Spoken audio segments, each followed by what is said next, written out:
The school bully beat me up so bad I ended up in a wheelchair. And my mom? She's this hotshot lawyer, and she became his defense attorney. In court, she twisted everything around and got him off completely. The kid who nearly killed me walked away free. Why? Because his dad paid for her college years ago. When I called her out on it, she didn't even flinch. Everyone's equal under the law, Carl. I can't throw away my professional ethics just because you're the victim. Jay just lost his temper. I couldn't let his whole life get destroyed. I watched that monster walk out of the courthouse like nothing happened, and I just laughed. I pulled out the papers I'd already drawn up to disown her and threw them right in her face. Since you're so ethical and so big on paying back favors, I said, I hope you're ready to defend what's left of your own pathetic life. Mom didn't even look at the papers. To her, I was just a dramatic teenager throwing a fit. Carl, are you done making a scene? She picked up the papers, crushed them without reading a word, and tossed them in the nearest trash can. Mr. Grant's throwing a thank you dinner at the Grandview tonight. You're coming. Jay will be there. He can apologize, and we can all move on. I couldn't believe what I was hearing. Move on? I was stuck in a wheelchair. The guy who put me here just got away with it, and she wanted me to go to his celebration dinner? I'm not going. The words came out cold and flat. I turned my wheelchair to leave. Mom's voice followed me, sharp with anger. Carl, can you stop being so petty? The Grants don't have money. This dinner is costing Mr. Grant half his monthly paycheck. If you don't show up, you're disrespecting me and him. I didn't look back. I just wheeled myself out of there as fast as I could,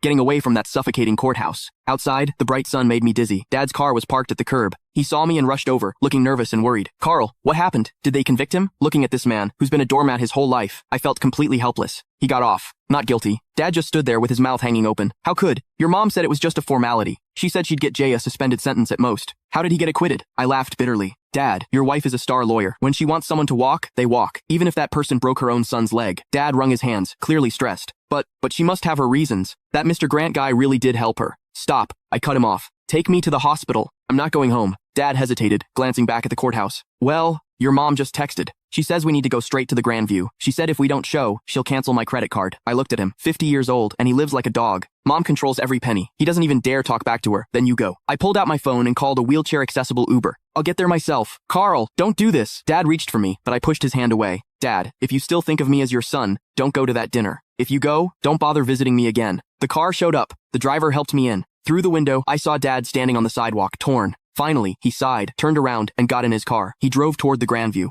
I closed my eyes, and the tears finally came. This was my family. A mom with some twisted hero complex, and a weak, spineless dad. And me, I was the throwaway kid. At the hospital, as soon as I got settled, my phone started blowing up. Jay had posted a bunch of photos on social media. In the pictures, he's holding champagne, looking smug as hell. My mom sat at the head of the table, smiling like everything was perfect. The caption, thanks, Aunt Susan. Justice might be slow, but it always wins. Cheers. Justice. Screw his justice. I opened the comments, full of ass-kissing from Jay's buddies. Jay's the man. Susan's a legal genius. Where's the cripple? Didn't he show up to toast you? Jay's reply, probably crying at home. Haha. I stared at the screen, my hands shaking. Then a new notification popped up. A money transfer from... Click the link in my bio to get the full story for free.